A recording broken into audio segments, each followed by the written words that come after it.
I'm going to show you exactly how to use Pixel's recreate feature. If you ever find an outlier thumbnail and you want to recreate it, you can make it using the recreate feature. It's very simple and easy to use.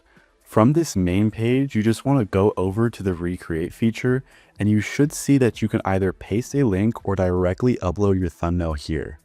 There's also a prompt box so that you can describe exactly what it is that you want. I just added my reference. As you can see, it's a football thumbnail, but I want to change it to a basketball thumbnail.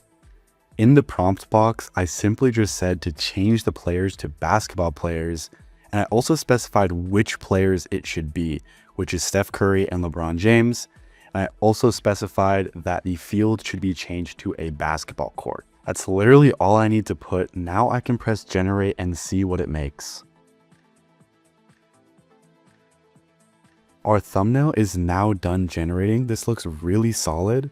Another thing you can do once your thumbnail is done is click on the thumbnail. You can click on this little compare feature so you can see exactly what it changed.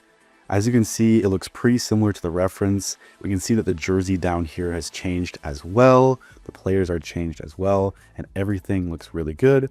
It's really nice just to see the comparison from start to finish. If you have any questions, feel free to create a support ticket because we'd love to help you out.